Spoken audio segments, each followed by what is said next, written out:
Seeing as it is 8 p.m., we will call this meeting of the Mount Lebanon Commission to order. Let's all stand for the pledge.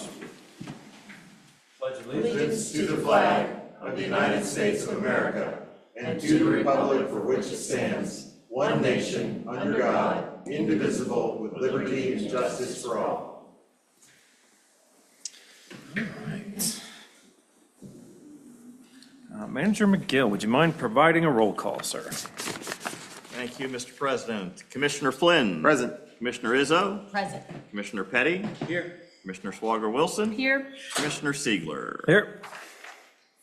All right, item number one, Manager McGill, would you mind providing a summary of this evening's discussion, session topics, and announcements? Thank you, Mr. President. Earlier tonight, Commission met in discussion session and received information and discussed the following items. We heard an overview of the activities of various municipal boards from their commission liaisons. We received information from the inspection office on municipal software, permit issuance timelines, historical trends, and staffing. We received information regarding the ice plant replacement project at the rink. We had a discussion regarding the sizing of the 2026 bond issue. And we also received information on the process and timeline for the selection of a construction manager for the library project.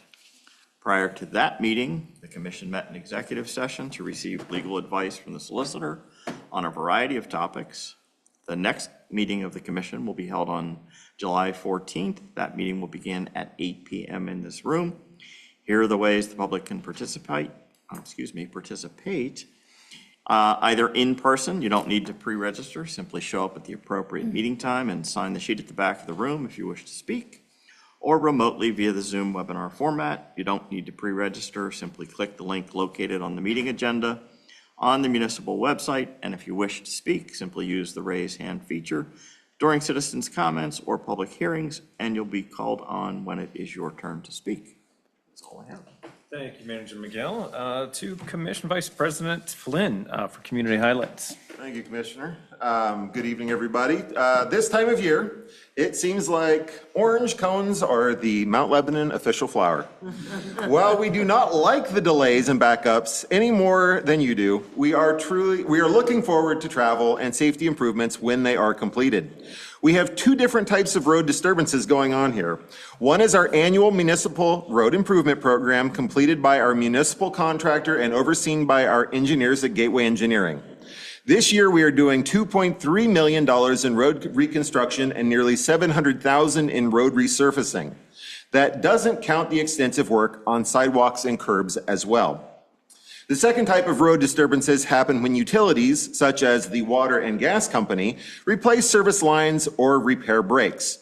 Any utility that digs into the street is required to repair the street from curb to curb in the same materials as before the work was begun. Because utilities often wait for several projects to be completed to do the final restoration, sometimes we see a pause before the final work is completed. We contact all utilities every year to discuss our road improvement plan in hopes of coordinating that work so that one of our newly paved roads isn't torn apart shortly after completion. We also make every effort to complete road and sidewalk improvements near schools when school is not in session. All these repair schedules are available for your review on our website at mountlebanon.org/roadconstruction. The schedule for municipal projects comes from our municipal engineers at Gateway and is extremely accurate. The utilities don't update us quite as often. We continue to work with them on getting us the information more frequently. Because of the large number of these road projects, we do not usually send out LEBO alerts every time we have an update. However, if your home is on a street for either of these types of road projects, you will receive a flyer prior to work beginning, with instructions and a point of contact with the contractor. This is your last call to apply to be a Mount Lebanon Junior Commission or Junior Board member for the 2026-2027 school year. Both positions create valuable links between students and local government. Applications for both are due to our public information office on Wednesday, July 1st. And you can find an application and list of qualifications at mountlebanon.org/junior commissioner. Commissioner President Siegler, that is all I have. Thank you very much. Item number 2, citizens' comment. Since we have some new guests, I will state a reminder. This is an opportunity for any resident to express an opinion on any topic pertaining to local government. The Commission enjoys hearing from the public on various issues and learning about items to address in the future. If you have specific questions, we will try to answer them at the end of your comments, but if we can't, we commit to getting you the answers as soon as possible. When I call your name, please come to the podium to address the commission. State your name and address for the record. In fairness, we ask each speaker to share their thoughts for just 5 minutes. The community is as good as each person in this room. We work together to make sure that this is a community that we can all be proud of, and we hope that the dialogue remains respectful. We also appreciate the audience's efforts to refrain from any behavior that is disruptive or might intimidate free speech. Colonel Hoon, please join us.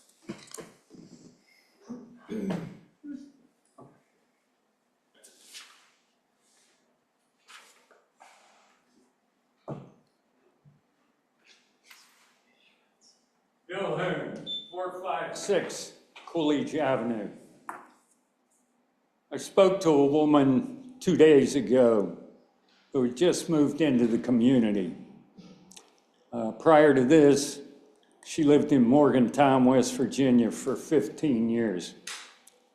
And I said to her, "Why Mount Lebanon?"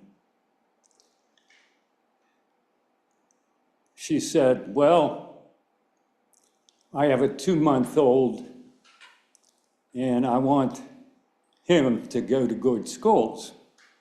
And I said, "Well, actually, I started in the Mount Lebanon school system in junior high at Jefferson and went straight up through high school, graduated from the high school and went to Penn State. And at that time, the schools were considered top-notch in the state. That's not true now." And she said, "I know, I've heard that they've come down some in recent years." She said, "Still, they're good schools, and real estate here is relatively cheap." So that's why she moved in. We had our discussion. I didn't say anything else to her about lots of other things in Mount Lebanon.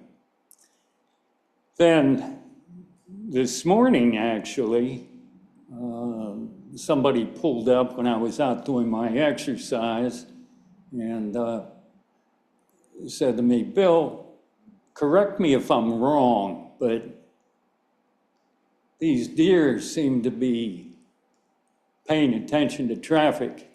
And he described a situation where he saw a deer come up to the edge of the road, look both ways, listen, and then proceed across the road. You have to understand, deer do not like these roads. They don't feel natural. Deer do a lot of sensory activity associated with their hooves. And these roads are hard, asphalt or concrete. They don't like them. And that's why they scamper right across to get back into turf. So I told him, yeah, they are learning. They have for some time, not like us, because we killed them. They do nothing against us, but we kill them. Now that goes back to Native Americans who used them for food. You guys, I take it, are not eating deer every day, even though we kill them. Okay. I don't know if you're aware of it, but these roads we have out here, they're deer trails, former deer trails.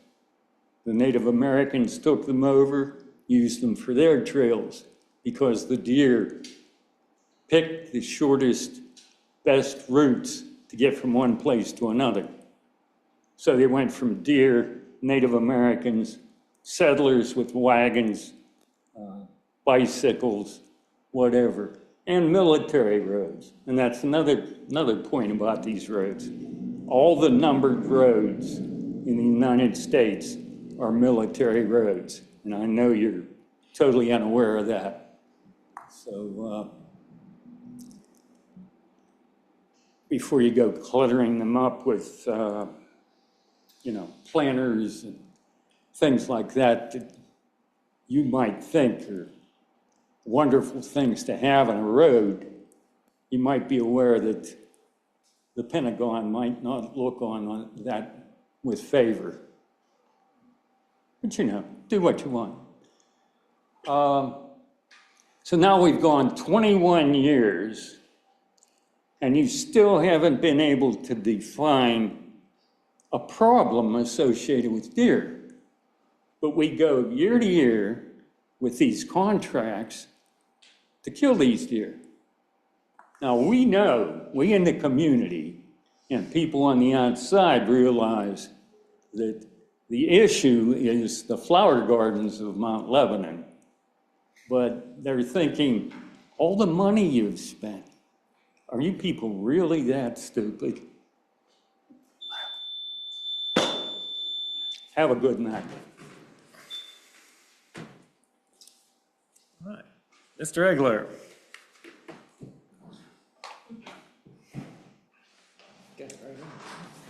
Dave Eckler, 121 Poplar Drive. I gave you a little break at the last meeting and figured I'd come here and follow up on my question from May 26th on what the municipality is going to do related to the decision of the Pennsylvania Supreme Court on stormwater fees. Has there been any decision made on refunds to nonprofits yet? And also, I assume you're talking about not only stormwater, but sanitary sewer. I don't see why those fees are looked at any differently.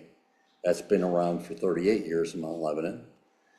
And not only that, I'm even wondering on the garbage fees, is there nonprofits, some smaller households, let's say, that are now paying a garbage fee? I don't know. But as far as these fees, the figure that was given to me to run these fees, $161,000, which I assume included all forms and envelopes, postage, and distributed labor. I guess I look at it and say, why have the fees? Put it back where it used to be. We used to do storm sewer work, sanitary work. All that work was done in general fund tax money. I said, why don't we save $160,000 plus a year and put it back where it was? It would also save most of the residents of Mount Lebanon would actually save money by it going through taxes than fees. I know personally I pay substantially more in fees than taxes. When I tell people that, they find it hard to believe that I pay more annually in fees than taxes, but that's true. This community is getting more and more like a flat tax, which is helping the rich and the commercial properties who aren't paying the garbage fee. It's helping them out. So I find that very strange that we're going that way. Has there been any progress made on discussing the refunds? No, there hasn't been, and to be honest with you, I'm not the solicitor, so I'll frame it that way. That court decision was very specific, related to stormwater fees. We also have a provision in our ordinance that gave or gives anyone 30 days to appeal.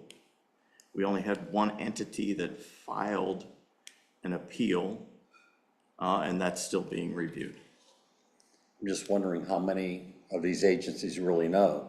I mean, this information was put out there, but in speaking to many people, they don't know about this decision. They don't know. Well, again, Dave, tax lawsuits, when you invalidate a tax, it's usually perspective only. Well, I would think it would be nice of the municipality to go get forward and let these places know that you're really being taxed through a fee that the state has looked at and said it shouldn't have happened. I also look at it and say, and I was here when the sanitary service fee was put in, and the quote, go after nonprofits, doesn't really sound good. Okay, to me, there's a reason why they're tax exempt. But Mount Lebanon seems to think to get around it is to charge fees. And that's what's been done. And honestly, that's a shame that we are going after people that don't pay taxes. So we as the residents now have to contribute more donations towards many of these churches and such to help them survive. So what is wrong with going back the way it was with taxes? Have it in one fund, save $160,000 plus. What can we buy with $160,000 a year? Any suggestions? You could probably all come up with a few things to spend money on. That's how much you would save at minimum a year. Why not? Okay, I've got 1 minute left. Pennsylvania Boulevard Properties. It's coming up soon in the 5-year capital improvement program. I had asked last year if the legal cost in the acquisition for the Pennsylvania Boulevard properties could be moved up 1 year different than the other costs. To split that, I'm requesting again that that be done for the capital improvement program that's being put together in July. Also, as far as I've mentioned numerous times about acquiring it, sheriff sales and such, I also suggest maybe, I know many properties in Mount Lebanon are owned by all 3 taxing bodies, the county, the school, and the municipality. Why don't we have a discussion with the school and the county and say, hey, why don't we go together, maybe save cost in that manner, have all 3 taxing bodies acquire these properties so that it can be used for the municipality residents. Thank you. Mr. Igler, Mr. Himmler.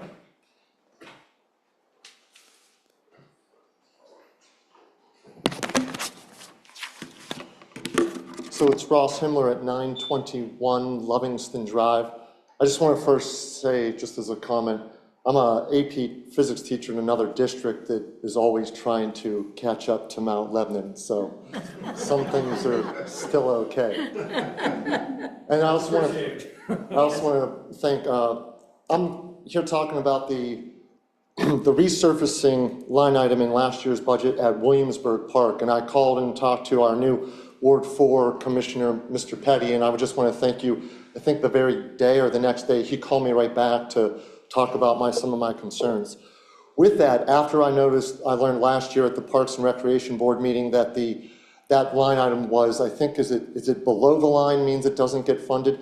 I emailed, and I thought I emailed because I talked to, it's hard to email from, I worked at Thomas Jefferson High School during your quick planning period, and I emailed everyone, and maybe I didn't do it right, but I didn't get any comments back, and I'm trying to figure out a way that I can get something that this project moved to awarded during this year, or if there's ways that I can get fundraising done, or I keep talking to my wife about if just a individual donation can be made, because my understanding is last year, that line item budget to resurface the basketball court and then resurface the tennis court, which are in dire need because they were never finished.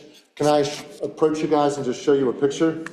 I wasn't able to print this out because my ink at home is terrible. So this is what the park looked like on the fall of September 29th, 2017. So that was 9 years ago. So anyone that's ever played on any basketball court, but especially a tennis court, that 4 to 6 millimeter surface of acrylic finishes the surface, both for, it creates a longer amount of time, the physics of it, so it's softer on the joints of those that use it. And the bigger issue is it stops water from getting down inside any type of cracks within that asphalt. So when that is not done, and they know it now because if you look at the line of the work done at the Mount Lebanon Tennis Center where they ripped up 2 clay tennis courts, which Hank Hughes would be terrified of because now we don't have that wonderful USTA $25,000 pro event because they need so many events. But that wasn't considered a finished project until they resurfaced it. When they ripped up 2 tennis courts at North Meadowcroft Park, it wasn't considered a finished product until they painted it with that surface. With the basketball court, with the beautiful lines, it wasn't considered a finished product until it was resurfaced. And they just talked in the meeting on last Wednesday that there is a crack that already started and they have an immediate work order out to get that fixed and then repainted because of the dire damage done when water gets in. Open Brookline Park, Moore Park on Pioneer Avenue. In 2015, they completely drilled and milled down to the base, gravel, construction. It's probably a $200,000 to $300,000 project. They never touched it until now, and it got so bad that they are starting over at another $300,000 to $400,000. All I'm asking for is ways that we can make this happen sooner than later. I just drove by and took pictures right now of the grass and roots that are now starting to grow out of those cracks down at that park. So right now it's $39,000, although that was last year's estimate. It's probably closer to $49,000 or maybe $50,000. And if that isn't done this year or next year, if you care about having that park, it's probably going to be a mill and drill restart to make it a worthwhile park. And clearly you care about that park, we care about this community, and I just remind, because we have some new board members, that is the only hard court municipal tennis court in all of Mount Lebanon. I know it's a big tennis community, but I coach at Thomas Jefferson High School. I give lessons to kids at Mount Lebanon. I've had kids wanting to go out for the Mount Lebanon High School team, and they said, well, where can we play? And I said, well, you can go to the tennis center. They go, well, that's clay. I said, I know, but that's where all the courts are. Or you can go to the high school. But I was there playing Saturday morning, and every court was booked. So as the only other free, already paid for by your tax dollars in Mount Lebanon, please help me. And I'd love an email back let my wife know if I can do a dollar match, if I can get fundraising done, what we can do so that we can finish that project. It's a return on your investment. For 40 grand, you'd finish it, or you might be looking at another $300,000 to start fresh, even maybe next year or the year after. So I hope I can get an email from one of you to figure out a way we can make this happen, because it's such a great gem and it's never used, because it's not really done. Thank you, guys. One, I'd like to say it's very uncustomary for somebody not to receive an email back, so I don't recall seeing the email. Maybe And I'll have to double check. I mean, my apologies, but I know that everybody is really good about that. Please try again, whether it's to any of us individually or as a group, commission@mountlebanon.org, but we will. That's the guy. Yeah, but we'll make sure to respond and also appreciate your passion. It's something that I was not aware of, and certainly I think that we all would like to see something done. Thank you very much, everybody. And just to give you another update, Mr. Himmler, so Yes. when you sent the email to Commissioner Petty reached out to me. I provided him with a little bit of additional information. So there was an expansion level proposed as part of last year's budget, the budget for this year. The cost was $87,000. So it's risen from 39 to 87. No, it was 87 in that Oh, proposal, maybe I in that was expansion cutting it. level Okay. from last year. So Phil Avolia, who does our parks and facilities, Correct, I've talked with him.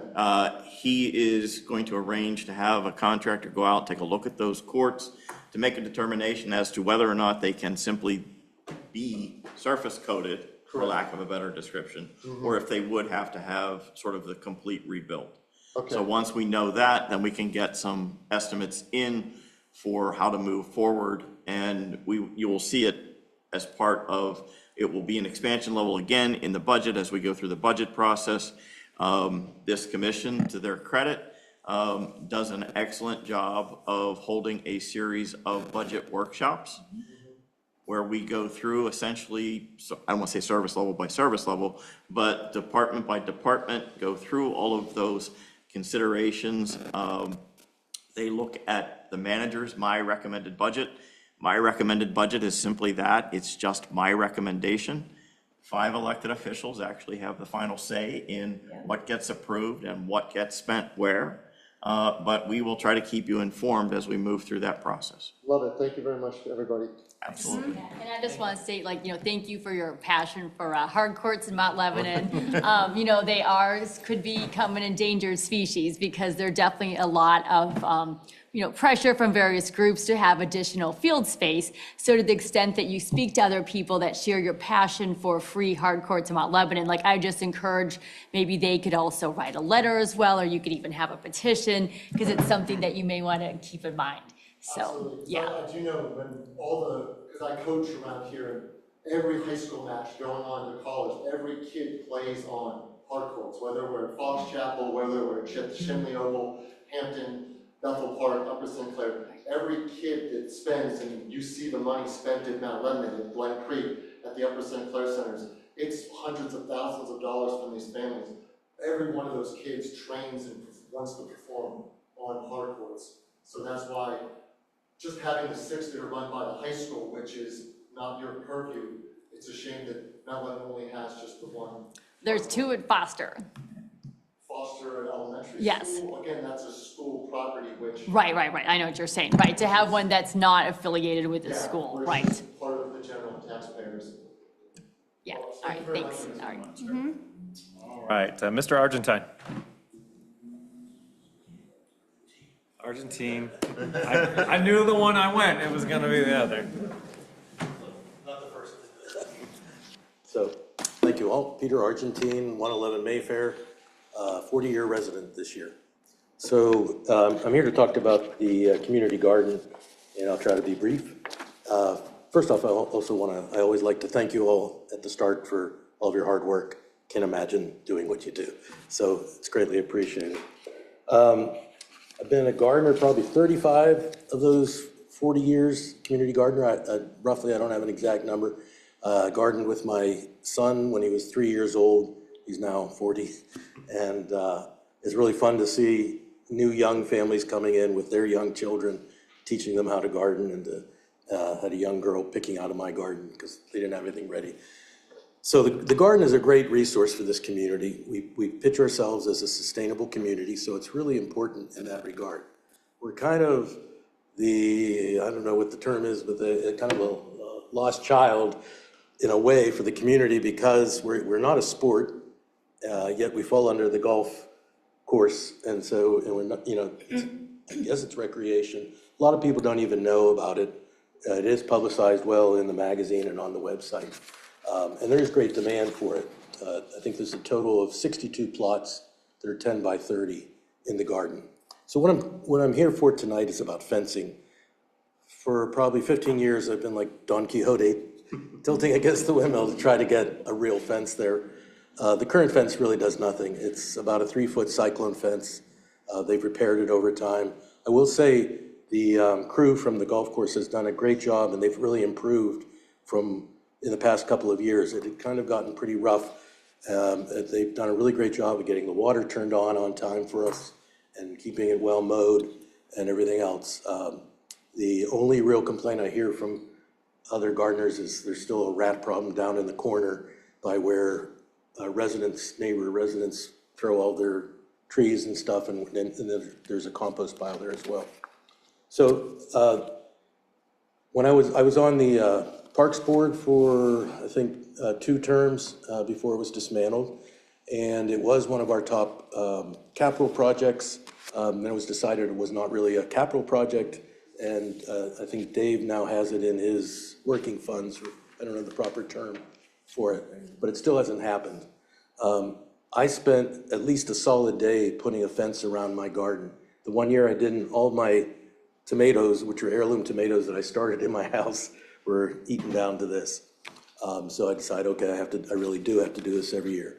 It's a matter of putting up almost 100 feet of deer fence, the stakes, and then also you have to do chicken fencing for keeping the groundhogs and rabbits out. One year I didn't do that, and I had a rabbit hutch in my garden.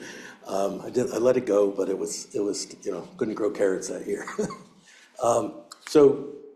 The estimates that I've heard from Dave are quite high. I think they were in the 80,000 range. I spoke to a former Parks Board member who no longer lives here. He's in Texas now. And he told me about the company that did the Pittsburgh Botanical Garden. The board there researched it well. They've had to fence in a huge portion of the botanical garden. And he said it was very affordable. I contacted that company and I told him I was not officially contacting him. I was a resident, just wanted to get rough numbers. He sent me a picture of the fence he recommended. I was actually asking for a poly fence because I've seen that at other community gardens, heavy poly fencing. He recommended a black woven wire fence skirted with black 4-foot chicken wire. His estimate for the top garden plots, there's 36 of them there, would be $16,425. And I have a sheet of this at 6 sheets here. And that includes a gate. I told him we'd need access. I told him the tiller would need access. He understood all of that. It would also be, the chicken wire would be placed underground. We've even offered to do volunteer work if the materials were supplied or if you do fundraising. We pay $50 a year for the garden. And I think people would be willing to pay more. One of our gardeners back there who grows crops for the food pantry. There's several members that do that. And it's great for families. It's great for the community. It's great to put in the magazine to show, the environment. So thank you very much. Please consider it. I've been asking a long time. I might not be gardening much longer. The bones don't keep up. Anyways. Thank you very much, Mr. Argentine, and certainly something that we will take a hard look at. Seems like something we should be able to figure out. Absolutely. Any other public comments? Check online. Do we have anyone online? We do have one online. Give me 1 second and I'll get it set up. All right, thank you.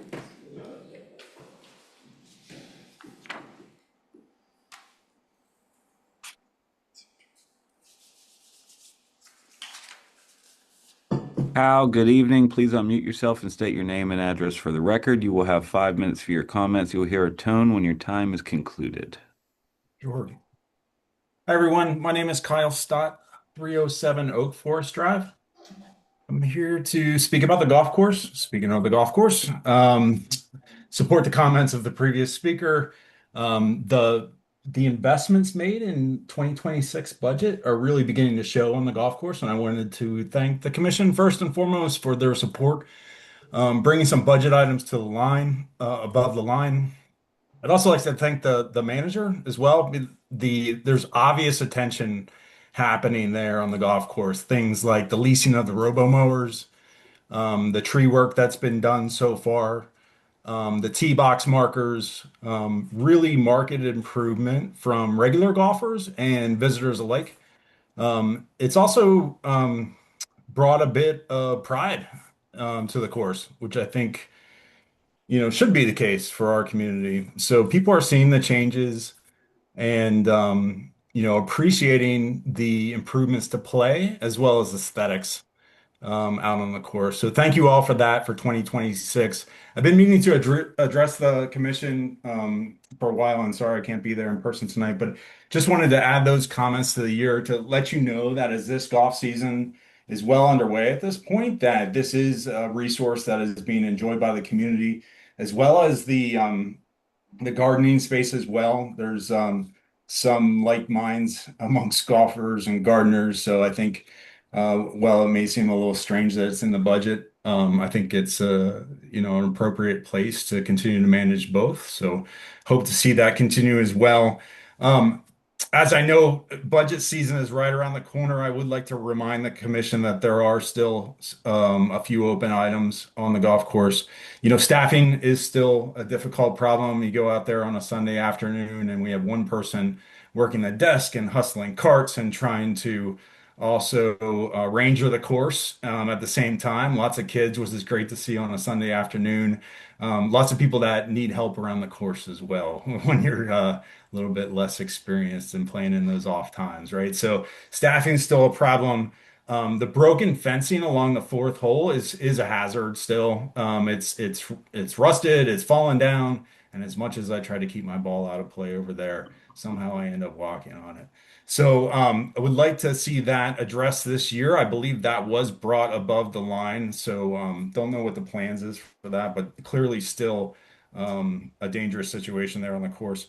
The leveling, the budgeting for the tees, that's still work yet to be done. Excited to see that. We see some of those tee boxes have been markered out and the planning's begun. Really excited to see that. I hope we see that through in a professional way and don't do just half the job, right? That we put a tee marker up, that we put stairs in, that we really see that through in a professional way. So excited to see that come. And again, thank you all for the work in 2026 and hope to see it continue into the 2027 budget year. Much appreciated, Kyle, and thanks for your advocacy for the course. Thank you. All right, item number 3, Commissioner Petty. Thank you, Mr. President. Consideration of the minutes from the regular meeting held June 9th, 2026. I move to approve the minutes. Second. We have a second and a motion. Any discussion? All right. Seeing as none, all those in favor say aye. Aye. All opposed, same sign. That motion carries. Item number 4, Commissioner Swigert Wilson. Thank you, Mr. Sigler. This is reintroduction of ordinance bill number 5-26. At the April 14th, 2026 meeting, the commission introduced ordinance bill number 5-26 to amend chapter 20 of the municipal code zoning to define smoke shops, permit them as a conditional use in the C2 zoning district, and establish use-specific regulations. The planning board reviewed the ordinance at its meeting on April 21st, 2026, and again on June 16th, 2026. At the June 16th meeting, the planning board recommended adoption of the ordinance amendment. I would like to reintroduce bill number 5-26. All right, we will set a public hearing for July 14th, 2026. Next item, item number 5, Commissioner Izzo. Thank you. Consideration of the expenditure list for May totaling $4,071,808.66. I move to approve the expenditure list for May totaling $4,071,808.66. Second. We have a motion and a second. Any discussion? Seeing none, all those in favor say aye. Aye. All opposed, same sign. That motion carries. Item number 6, Commissioner Flynn. Thank you, Commission President Ziegler. I ask that the departmental reports be received and filed. And so they shall be. We are adjourned. Thank you.